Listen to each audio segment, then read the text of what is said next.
예전에 일본 지하철이 거의 지옥철이었던 시기, 지금도 많이 출퇴근 시간에는 붐비는데 한국도 마찬가지고요. 사람들이 워낙 많으니까 사람들이 막 지하철을 타고 들어갈 때 만약에 10명이 타야 되면 한 5명, 6명밖에 못 타는 거예요. 그래서 10명을 태울 수 있는 방법이 뭐냐면 사람들이 탈 때, 지하철을 탈 때 뒤에서 사람이 막 밀어주는 거예요. 그 사람들 지하철 타라고. 푸시맨이라고 그때 그랬던 기억이 납니다. 막 푸시를 해주면 5명밖에 못 타던 게 뭐 7명, 8명까지 막 들어가는 거죠. 막 그냥 우겨 넣는 거예요. 그냥. 우리가 푸시를 한다라고 생각하면 좀 부정적인 의미로 다가올 때가 종종 있습니다. 그런데 때로는 이 푸시의 의미가 부정적이기도 하지만 때로는 우리 삶을 살아가는데 어느 정도의 푸시는 또 필요하지 않은가, 그런 생각을 한번 해보게 돼요. 얼마 전에 자동차에 워셔액이 갑자기 나오질 않는 거예요. 앞에 좀 먼지가 있고 그러면 닦아야 될 것 아닙니까? 그런데 아무리 해도 워셔액이 나오질 않아요. 그래서 이상하다 해서 가만히 들어보니까 모터 돌아가는 소리는 찍찍 나더라고요. 그래서 가만히 이렇게 저렇게 살펴보면서 어디가 고장났을까 보다 보니까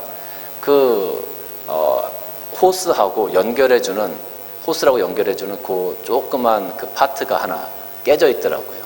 그러니까 모터에서 작동을 하면 모터에서 압력을 줘서 물이 이렇게 나가서 워셔액이 창문으로 이렇게 퍼져야 되는데 그 압력이 그 깨진 틈으로 새버리는 거예요.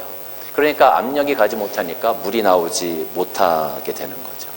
압력을 제대로 받지 못하니까 제 역할을 못하게 되더라라는 거예요. 이런 경우를 보면 사실 어느 정도의 푸시는 우리가 우리의 삶을 살아가는 데 있어서 제 역할을 하게 하는 그런 도움이 될 수도 있겠다라는 생각을 하게 되었습니다. 푸시를 하는 입장에서 생각하면 여러분 왜 푸시를 할까요? 만약에 아이들이 공부를 잘 안 해요. 공부를 안 하고 맨날 놀기만 해. 그러면 엄마 아빠들이 뭐라고 얘기할까요? 공부 좀 해. 이렇게 얘기를 하겠죠. 공부 좀 해라고 얘기하는 그 자체가 아이들한테는 이미 푸시가 되어지는 거예요. 그러면 공부 좀 해라고 얘기할 때 엄마 아빠가 왜 공부 좀 하라고 아이들을 푸시할까요? 우리들 맨날 하는 얘기 있잖아. 너 잘 되라고. 너 사랑해서. 보통 우리 이렇게 얘기하잖아요. 그러니까 푸시를 하는 입장에서는요, 정말 상대방을 사랑해서 너희가 좀 더 잘 되기를 원하는 마음으로 푸시를 하는 경우가 있어요. 그게 첫 번째고, 그게 어떻게 보면 긍정적인 거라고 할 수 있죠. 두 번째 푸시하는 경우가 있어요. 똑같이 너 공부 좀 해라고 얘기를 하는데 그 마음의 상태가 좀 다른 거예요. 그 마음의 상태는 뭐냐면, 우리 아이들이 의사 되고 판검사 되면 내가 어디 나가서 나 의사 엄마야 라고 얘기하고 싶은 거예요. 내 아들이 판사야 라고 얘기하고 싶은 마음이 있는 거죠. 그러니까 어떻게 보면 정말로 아이를 위한 사랑하는 마음이 아니라 그 푸시함을 통해서 내가 원하는 것을 이루어가고 싶은 거예요. 일반적으로 회사에서도 그렇죠. 팀이 있어요. 그럼 팀장이 막 푸시를 하잖아요. 그 팀원들을. 야, 이거 이렇게 해야지. 밤새워까지라도 맞춰! 막 이렇게 푸시를 하죠. 그 팀원들을 사랑해서 그럴까요? 그런 푸시는 어떻게 보면 팀장의 입장에서 자기의 성과를 위한 부분이라고 할 수 있지 않겠습니까? 그러니까 푸시를 하는 입장에서는 정말로 상대방을 사랑해서 푸시를 하는 경우가 있고, 아니면 그 푸시를 통해서 자기가 얻고자 하는 경우가 있을 수 있다는 거예요. 그럼 푸시를 받는 입장에서는 한번 생각을 해보십시다. 푸시를 해요. 누가 나를 막 푸시를 해. 그럼 우리 삶이 어떨까요? 막 스트레스가 막 쌓이기 시작하겠죠. 스트레스가 쌓여. 근데 스트레스가 쌓인다는 거는 여러분 무슨 의미일까요? 한번 생각해 보세요. 아이들 입장에서 엄마 아빠가 자꾸 공부하라고 해. 그럼 아이 입장에서 스트레스가 쌓여. 왜 스트레스가 쌓일까요? 공부를 자기가 해, 안 해? 안 하고 있으니까 스트레스가 쌓이는 거야. 그러니까 푸시를 받는 입장에서는 푸시하는 사람의 뜻과 반대로 가고 있으니까 스트레스가 쌓이는 거야, 나한테. 만약에 엄마 아빠가 공부하라고 해. 근데 내가 열심히 공부를 하고 있어요. 그러면 엄마 아빠가 공부하란 말을 직접적으로 안 하더라도 우리 아이 공부하는데 서포트가 들어가잖아요. 뭐 간식도 갖다 주고 과일도 갖다 주고. 이게 사실은 무언의 압박이잖아. 갖다 주면서 공부 하나하나 보기도 하고. 이게 무언의 압박이 될 수 있잖아요, 아이들 입장에서는.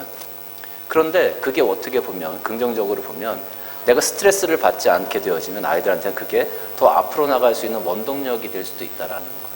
그 푸시를 통해서 그 워셔액이 잘 나오듯이 아이들의 삶이 더 앞으로 쭉쭉 나가게 할 수 있는 원동력이 될 수도 있다라는 거죠. 그러면 하나님께서 때로는 우리들의 삶을 푸시하실 때가 있어요. 하나님께서 우리의 삶을 푸시하실 때가 있는데 하나님께서 왜 우리를 푸시하실까요? 아까 제가 푸시하는 입장에 대해서 두 가지를 말씀드렸어요. 첫 번째는 상대방을 너무 사랑하고 안타까운 마음에 푸시를 해요. 두 번째는 자기가 뭔가 얻을 게 있기 때문에 푸시를 해요. 그럼 하나님이 우리를 푸시하실 때는 우리를 통해서 하나님이 뭔가 얻을 만한 것이 있어서 푸시를 하실까요? 대체 하나님께서 우리를 통해서 뭐를 얻을 수 있으실까요?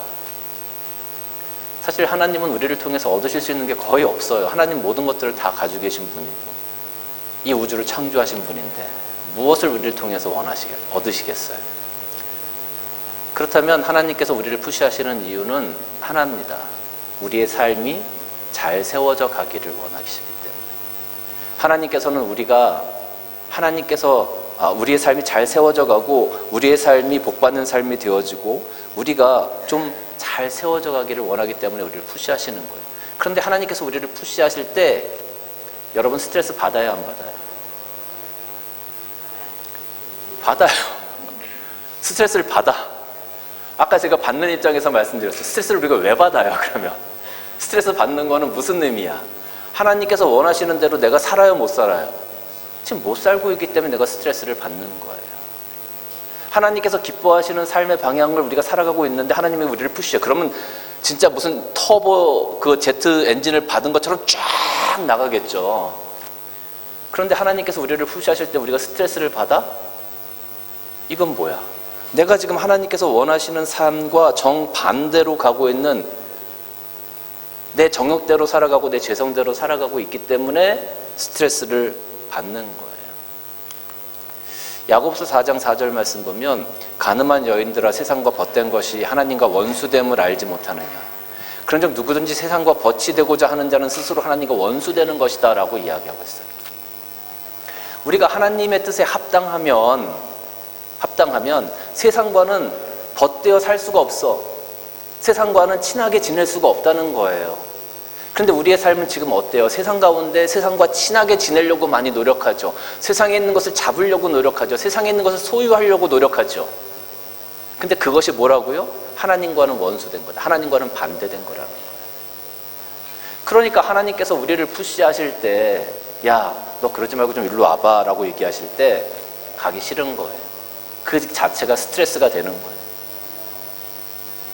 그러니까 우리가 지금 어떠한 삶을 살아가고 있는지를 한번 고민해 봐야 될 것 같습니다. 오늘 본문 말씀에 보면 이스라엘 백성들이 가나안 땅에 들어가게 됩니다. 이제 가나안 땅에 들어가서 어느 정도 정복을 마치고 정착하는 단계에 이르게 되었어요. 근데 오늘 여기 말씀을 보니까 가나안 땅에 들어온 사람들은 하나님을 알지 못하는 세대다라고 기록하고 있어요. 무슨 말이냐면 하나님께서 광야를 막 이렇게 40년 동안 이스라엘 백성들과 하실 때는 그 광야에서 전쟁도 하고 기적도 행하시고 구름 기둥과 불 기둥으로 인도하시고 만나와 메추라기로 그들을 먹이셨단 말이에요. 그런 것들 다 경험한 세대가 1세대예요. 그런데 그 1세대는 가나안 땅에 못 들어왔단 말이죠. 그러니까 2세대는 그런 것들을 잘 경험하지 못했던 세대들이다라는 거예요. 그런데 이 2세대가 가나안 땅에 들어왔어요. 들어와서 오늘 3절 말씀을 보니까 하나님께서 블레셋의 5 군주들과 모든 가나안 족속과 시돈 족속과 바알 헤르몬 산에서부터 하맛 입구까지 레바논 산에 거주하는 히위 족속, 이런 족속들을 남겨놓으셨다라고 얘기해요. 2세대를 위해서 하나님께서 남겨놓으셨어요. 근데 그 남겨놓으신 이유가 뭐냐 하면 1절과 2절 말씀에 보니까 여호와께서 가나안의 모든 전쟁을 알지 못하는 이스라엘을 시험하려 하셨다. 이스라엘 자손의 세대 중에 아직 전쟁을 알지 못하는 자들에게 그것을 가르쳐 알게 하려 하사. 그러니까 전쟁을 통해서 무언가 하나님께서 가르쳐주고 싶으셨던 거예요. 이 나머지 5 종족들, 5 이방인들을 남겨두셨는데 이들과의 삶 가운데 하나님께서 어떻게 역사하시는지 이스라엘 백성들에게 가르쳐 주시고 싶으셨던 거예요. 하나님께서 이스라엘 백성들에게 가르쳐 주시고 명령하셨던 것, 그리고 가르쳐 주시고자 하셨던 게 뭡니까? 이스라엘 백성들이 이 백성들을 물리치고 그 땅을 정복해서 하나님만 바라보고 하나님 앞에 순종하며 나아가는 삶을 하나님께서는 이스라엘 백성들에게 원하셨던 거예요. 그런 것들을 너희가 마지막까지 할 수 있는지를 하나님께서 보고 싶으셨던 거예요. 이방 민족들과 너희가 섞여서 우상을 섬기지 않고 이런 가운데서 너희가 과연 나를 바라보고 나를 사랑하고 나에게 순종할 수 있느냐를 하나님께서 보고 싶으셨던 거예요. 하나님께서 베풀어 주신 그 가나안 땅에서 풍족한 삶을 살아가면서 하나님을 잊지 않고 너희가 나를 여전히 바라보고 사랑할 수 있느냐를 하나님께서 보고 싶으셨던 거예요. 4절 말씀 보니까 남겨두신 이 이방 민족들로 이스라엘을 시험하사 여호와께서 모세를 통하여 그들의 조상에게 이르신 명령을 순종하는지 알고자 하셨더라. 하나님께서 그 이스라엘 2세대의 백성들이 정말로 하나님의 말씀대로 그 모세가 가르쳐준 대로 그 앞선 세대들이 하나님 말씀 가운데 그렇게 승승장구하고 가나안 땅 입구까지 올 수 있었던 그 모든 경험들, 그것들을 가지고 그들 역시 그 신앙을 계승해 나갈 수 있는지를 보고 싶으셨던 거죠. 근데 5절과 6절 말씀 보니까 어때요? 그러므로 이스라엘 자손은 가나안 족속과 헷 족속과 아모리 족속과 브리스 족속과 히위 족속과 여부수 족속 가운데 거주하면서 그들과 따로 살 수 없어요. 그들 땅에 들어왔으니까 그들과 동행하면서 같이 살아갈 수밖에 없는 그런 상황인 거예요. 그 상황에서 그들을 몰아내고 하나님 나라의 문화를 세워가고 하나님께서 기뻐하시는 야훼 종교를 세워가고 하나님 말씀에 순종하는 그런 하나님의 지성소를 세워가야 하는 게 이스라엘 백성들의 사명이었어요. 그게 하나님께서 원하시는 것이었어요.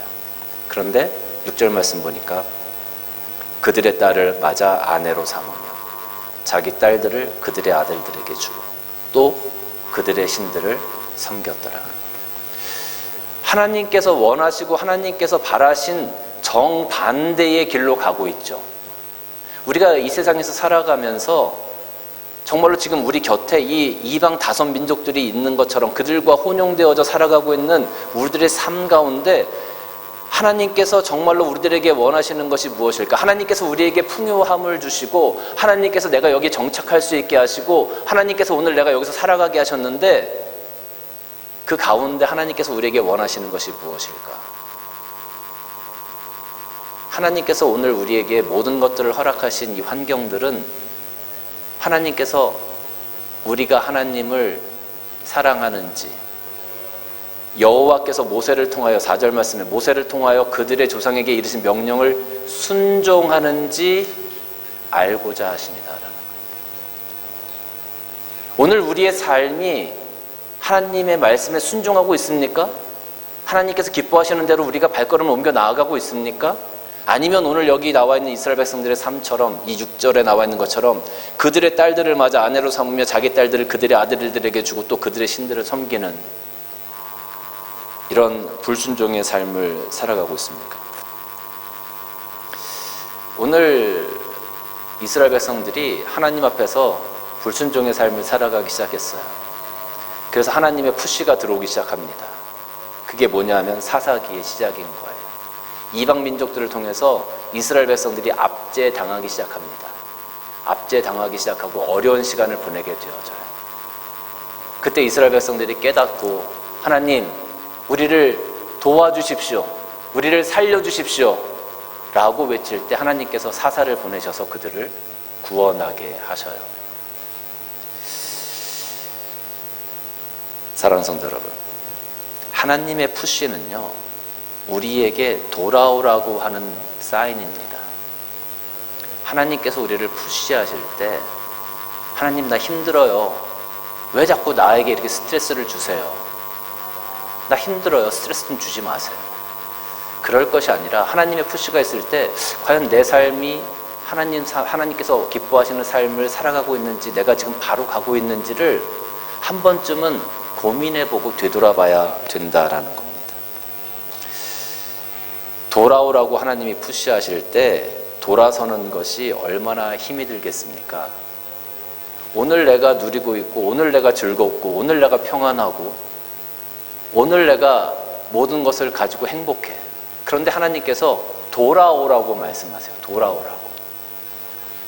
돌아오라는 건 뭐예요? 내가 지금 가고 있는 이 길 가운데 모든 것들을 내가 다 소유하고 누리고, 내가 이것 때문에 즐겁고 기쁘고 행복하고 사람 만나면 좋고 한데 여기서 돌아오래. 다 놓고 지금까지 네가 누리던 거 다 틀렸으니까 그거 놔두고 돌아오래. 여러분, 이걸 다 포기할 수 있겠습니까? 이거 다 포기할 수 있겠어요? 이걸 어떻게 포기합니까? 그러니까 사람들이 못 돌아오는 거예요. 회개가 뭔지 아세요? 회개는 자기가 가고 있는 이 길에서 180도 돌아서서 하나님께로 걸어가는 이게 회개예요. 회개의 정의가 그래요. 회개의 정의가. 하나님께서 우리를 푸시하실 때 우리가 하나님께로 돌아가는 것이 회개예요. 그런데 이거 어떻게 다 놓고 돌아가겠어요? 이거 어떻게 다 놓고 돌아가겠어요? 너무 힘들죠. 어렵죠. 그래서 사람들이 못 돌아가고 스트레스를 받는 거예요. 어떤 분이 중병에 걸렸어요. 아주 중한 병에 걸렸는데 그분이 하시는 말씀이 있어요. 그 중병에서 많이 회복되셨거든요. 그런데 그분이 하시는 말씀이 뭐냐면, 목사님, 병에 걸렸을 때 그 병을 낫게 하는 가장 좋은 방법이 뭔지 아십니까? 글쎄요, 저는 의사가 아니라서 잘 모르겠네요. 그분이 하는 말이 뭐냐면, 지금까지의 식습관과 생활습관을 반대로 하면 된대. 지금까지 내가 즐겨 먹었던 것, 그런 음식들 때문에 내가 병이 온 거기 때문에 그거 딱 끊고 지금까지 내가 안 먹었던 거, 야채 먹고, 지금까지 내가 안 먹었던 거, 맛없는 거 먹고, 내가 지금까지 운동을 안 했던 거 운동하고, 지금까지 내가 했던 것하고 정확하게 반대로만 하면 몸이 건강해진다는 거예요. 제가 참 그럴 수 있겠다. 그럴 수 있겠다. 그렇게 하면 건강이 회복될 수 있겠다. 여러분, 제가 병원에서 지금 일을 하고 있는데 병원에 가면 어린이 병원이기 때문에 아픈 아이들이 굉장히 많아요. 그런데 그 중에 거식증이 걸린 아이들이 있어요. 거식증이 걸린 아이들이 뭐 초등학교 6학년 막 이렇게 되는데 몸무게가 막 25kg, 막 24kg 막 그래요. 그러니까 몸이 지탱을 못하니까 쓰러져서 병원에 들어오는 거예요. 그러면 의사들이 이제 식단을 거기서 딱 조절해서 매일마다 거기서 의무적으로 그걸 먹여요. 의무적으로. 그걸 먹어야 그 다음 걸 할 수 있어. 그거 안 먹으면 침대에서 못 내려와. 그거 먹을 때까지. 그런데 그거를 먹는데, 우리 요플레 있잖아요. 요플레 요만한 거, 조그만 거. 그거 하나를 먹는데 1시간이 걸려요. 그거 한 입 떠서 입에 넣고 그걸 입에서 계속 돌리는 거예요. 삼키지를 못해요. 삼키지를 못해요. 얼마나 힘들겠어요. 근데 그걸 먹어야 몸이 회복되는 거예요. 그걸 먹어야 살 수 있는 거예요. 그걸 안 먹으면 죽는 거예요. 그러니까 지금까지 해왔던 그 모든 식습관에서 완전히 180도 돌아서서 하지 않았던 방식을 이제 해야 되는 거예요. 그게 얼마나 힘들겠어요. 얼마나 힘들겠어요. 여러분, 지금까지 기도 생활 꾸준하게 하셨습니까?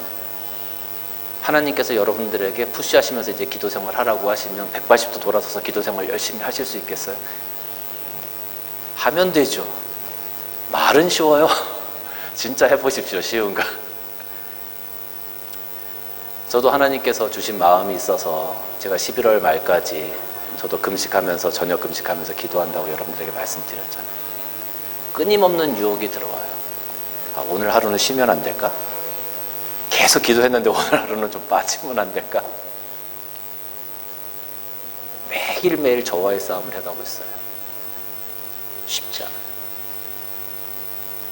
내가 지금까지 해왔던 습관과 반대로 하는 것이 쉽지 않아요. 내가 지금까지 하나님께 불순종한 삶을 살아왔어. 내 마음대로 살아왔어. 내가 하고 싶은 대로 살아왔어. 그런데 하나님께서 그거 다 버리고 이제 순종하는 삶으로 돌아오라고 하셔요. 반대로 살라고 하셔요. 그거 여러분 하실 수 있겠습니까?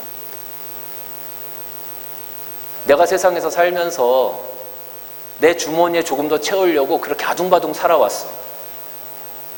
어떻게 쓰는지 비용도 아끼고 내가 정말 내 주머니 채우려고 아둥바둥 살아왔어.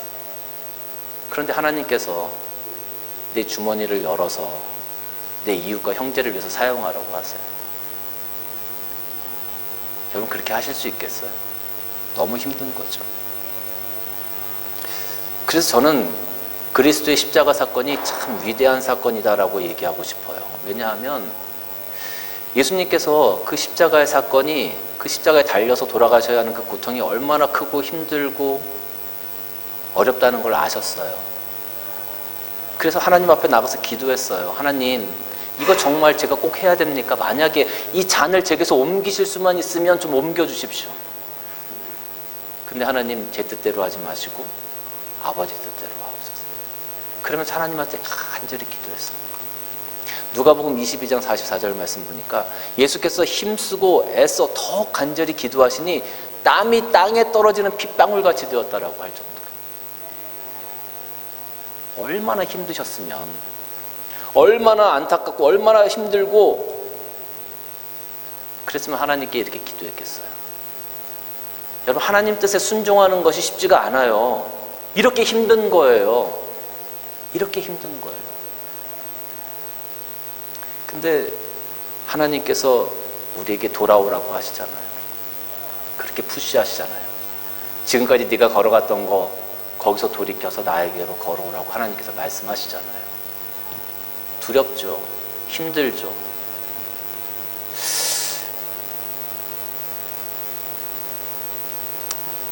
하나님께서 푸시하는 방향으로 내가 돌이켜서 가는 거, 그럴 때 우리 이런 생각 들 수 있어. 야, 이거 이래도 되나? 이러다 이거 망하는 거 아니야? 이러다 이거 나 뭐 진짜 뭐 쫄딱 망해서 진짜 뭐 아무것도 못하는 거 아니야? 이런 생각이 분명히 들 수 있을 것 같아요. 여러분 홍해 바다 앞에 이스라엘 백성들이 섰습니다. 하나님께서 그 홍해 바다 앞에 이스라엘 백성들을 세웠을 때 이스라엘 백성들이 모세를 향하여 원망했어요. 왜? 이제 우리 여기 다 빠져 죽게 생겼다는 거죠. 빠져 죽게 생겼다는 거죠. 뒤에는 애국 백성들이 막 쫓아옵니다. 앞으로 갈 수도 없고 이제 다 죽게 생겼어요. 그때 모세가 하나님께 기도하고 하나님께서 그 홍해를 가르셨어요. 그 홍해 그 출애굽 그 10개라는 영화를 보면 홍해 바다가 쫙 갈라지면서 그 물이 양옆으로 벽이 돼서 서는데 진짜 수십 미터가 이렇게 벽이 탁 세워지더라고요. 뭐 정말로 그렇게 됐는지 어땠는지는 모르겠지만 하여간에 영화상으로는 그렇게 나와요. 그런데 여러분 만약에 여러분들이 그 갈라진 홍해 앞에 서 있다고 한번 생각을 해보십시오. 그 물벽이 엄청나게 진짜 이렇게 수십 미터가 서 있는데 여러분 그 갈라진 홍해 앞으로 발걸음을 신나게 야 하나님께서 물 가르셨어 이제 가자 뛰어가자고서 막 가겠습니까? 갈 수 있을 것 같아요? 저는 겁이 나서 못 갈 것 같더라고요. 하나님이 가르시긴 가르셨는데 그 물벽이 양옆으로 만약에 수십 미터씩 이렇게 있어. 거기 들어가서 죽으면 어떻게 언제 이게 다칠 줄 알고 겁나고 두려워서 못 갈 것 같아요. 못 갈 것 같더라고요. 가만히 생각을 해보니까. 내가 만약에 그 자리 앞에 있었다면 야 이거 하나님께서 기적을 베푸셨네? 근데 이거 뭐야? 그 기적을 바라보면서도 안 믿길 것 같아. 그 기적을 바라보면서 내가 여기 발걸음을 내디디면 내가 죽을 것 같아. 그런 느낌일 것 같더라고요. 하나님이 하셨다는 거는 내가 머리로 알겠어. 근데 내가 그걸 행하기가 너무 힘든 거야. 거기서 발걸음을 옮겨서 앞으로 나아가기가 너무 겁이 나는 거예요.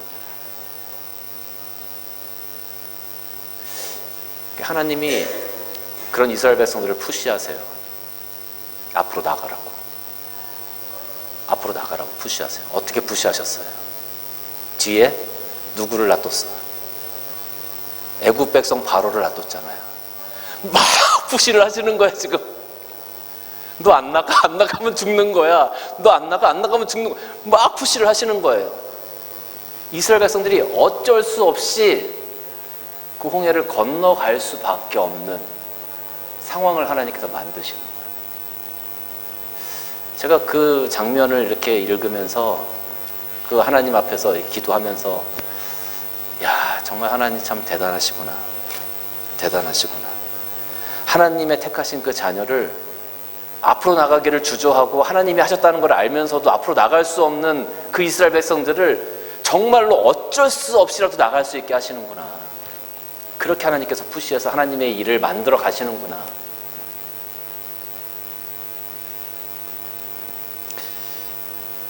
예전에 요즘에는 물총이 애들 K마트 가면 물총이 너무 멋지게 나오더라고요. 근데 예전에 우리가 어릴 때는 대나무 물총 같은 게 있었어요. 대나무 이 통에다가 구멍을 앞에 놓고 그 뒤에 이렇게 그 솜방망이 같은 걸 해가지고 물 채워서 이렇게 쭉 밀어넣으면 앞으로 물이 쭉 나가는 그런 거 있었어요. 그것처럼 하나님께서 뒤에서 푸시를 하시니까 이 물줄기가 쫙 나가듯이 이스라엘 백성들이 앞으로 가게 되는 거예요. 하나님의 뜻을 따라서 가게 되는 거예요. 여러분 푸시가 약하면은요 물줄기가 쪼르륵 떨어져요. 근데 푸시가 강하면 강할수록 물줄기가 더 멀리 가요. 사랑하는 성도 여러분, 오늘 하나님께서 우리의 삶을 푸시하신다. 이거는요, 우리가 하나님의 뜻대로 우리의 삶이 세워져서 더 잘 되어지고 하나님 마음에 합당한 삶을 살아가기를 원하시기 때문에 우리를 푸시하시는 거예요. 우리를 죽이려고 푸시하시는 게 아니에요. 우리가 잘못되기를 원해서 푸시하시는 게 아니에요. 우리를 사랑하시기 때문에 앞으로 나아가라고 우리를 푸시하시는 거예요. 앞으로 나아가고 내가 원하는 데 너희들이 서기를 원한다는 마음으로 우리를 푸시해 주시는 거예요. 우리가 감당할 수 없잖아요. 우리 무섭잖아요. 우리 두렵잖아요. 내가 가진 것 잃어버릴까 봐 두렵고, 내가 앞으로 나가는 것이 두렵고, 내가 앞으로 나가면 죽을 것 같은 두려움이 우리 마음 가운데 있잖아요. 그런데 그게 아니라는 거예요. 앞으로 가라는 거예요. 앞으로 나아가라는 거예요. 물고기가 물을 막 거슬러 올라갑니다. 그런데 그 물고기가 물을 막 거슬러 올라가는데 앞에서는 푸시가 힘들다고 거슬러 올라가는 거 포기하고 그냥 물 밖으로 나가버리면 죽는 거예요. 하나님의 푸시, 하나님이 막 우리를 푸시하셔요. 그런데 우리가 앞으로 안 나가고 그냥 그 자리에 서서 못 나간다고 계속 버티고 있어. 그럼 어떻게 될까요? 이 압력이 커지면 어떻게 될까요? 여러분 물리를 잘 안 하셨다면 이 압력이 커지면 어떻게 될까요? 터지는 거예요. 터지는. 하나님께서 우리를 앞으로 나아가라고 푸시하시는 것, 나의 등 뒤에서 나를 도우시는 하나님이 내 등을 밀어주시는 것, 하나님께서 주시는 소망을 바라보라는 뜻이에요. 하나님의 도구로 사용될 너 자신을 다시 한번 바라보라는 의미예요. 하나님께서 원하시는 자리에 우리가 세워져 가기를 원하시는 하나님의 사랑이에요. 하나님께서 오늘 나를 밀어주시는 것, 그 모든 것들이 그냥 하시는 게 아니에요. 오늘 하나님의 계획을 가지고 하시는 것. 하나님의 계획 가운데 내가 서야 될 자리, 하나님의 계획 가운데 내가 가져야 될 소망, 하나님의 계획 가운데 내가 가져야 될 순종의 모습, 하나님의 계획 가운데 내가 품어야 될 하나님의 마음, 그것을 하나님께서 우리에게 갖기를 원하시는 거예요. 근데 우리는 하나님께서 원하시는 방향과 지금 반대로 가고 있잖아요. 그래서 푸시하시는 거예요. 돌아오라고. 사랑하는 성도 여러분, 돌아가기가 겁날 수 있습니다. 돌아가면 모든 걸 잃어버릴 것 같은 생각이 들 수 있습니다. 돌아가면 이 모든 것들 다 놔야 될 것 같은 생각이 들 수 있습니다. 그런데 여러분들이 손에서 놓으면 하나님께서 그 배로, 아니 30배, 60배, 100배의 것으로 여러분들 갚으실 것을 믿으시기를 바랍니다. 하나님께로 돌아와서 하나님께서 원하시는 자리에 여러분들이 서게 되면 하나님께서 여러분의 삶을 책임지실 것을 믿으시기를 바랍니다. 하나님께서 계획이 있으세요. 여러분들을 향한 계획이 있으세요. 여러분들이 그 자리에 서기만 하면, 여러분들이 그 순종의 자리에 서기만 하면 하나님께서 그 다음에 다 계획이 있으세요. 여러분들을 향한 계획을 가지고 계세요. 포기하지 마세요. 두려워하지 마세요. 힘들어하지 마세요. 그리고 하나님의 푸시가 올 때 기쁨으로 그걸 받으세요. 그리고 하나님께서 원하시는 자리에 서세요. 그것이 오늘날 하나님께서 우리에게 원하시는 가장 아름다운 순종의 자리라는 것을 기억하시기를 주님의 이름으로 간절히 축원합니다. 기도하시겠습니다.